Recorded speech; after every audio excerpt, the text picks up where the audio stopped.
All right, this video is for Geometry NTI Day number 39. And for this NTI Day, we are still talking about circles, but this time we're going to talk about the circumference of a circle. And this is different from area because it is just going around the outside of that circle.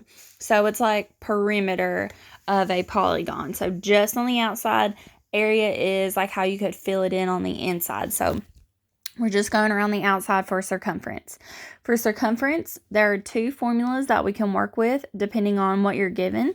So the first one is circumference equals 2 pi r, where you would just times 2 times pi times r, and r would still be the radius.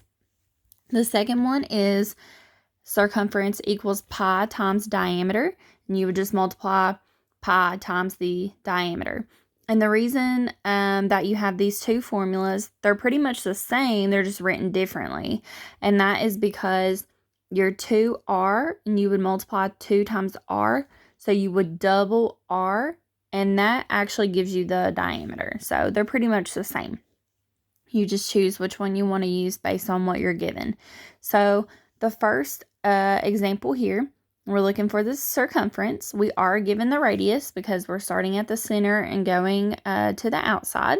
So we're going to use the first formula that has radius in it because that's what we know.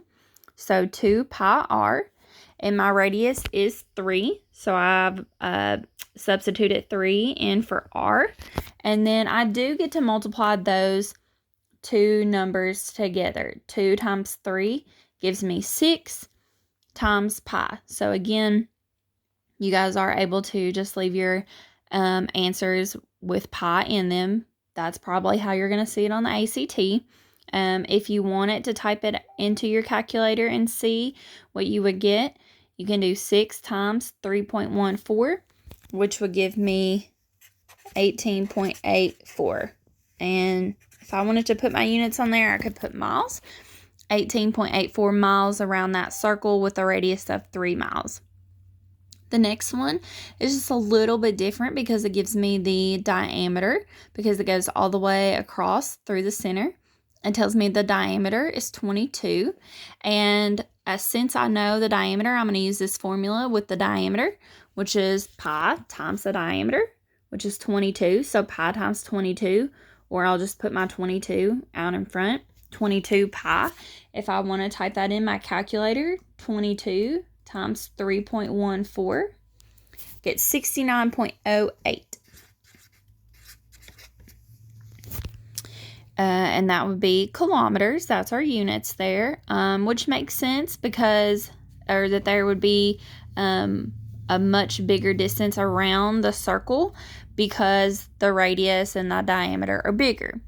Now, if you wanted to continue to use the 2 pi r formula, like I did here, we can just take this diameter of 22. We already know the radius, it's going to be half of it. It's 11.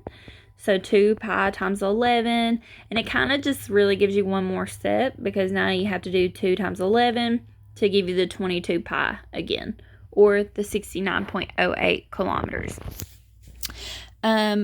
So make sure you are using the right formula or using the formulas in the right way, depending on if you have a radius or diameter. Also, something I just noticed is that I messed up on these on 3, 4, and 5. None of these should have any unit squared. So like yard squared, squared yards, or whatever, that should not be on there because for circumference we don't have any squared units, just like for perimeter you don't have squared units. So when you're doing these, just kind of mark those out. That really shouldn't be there.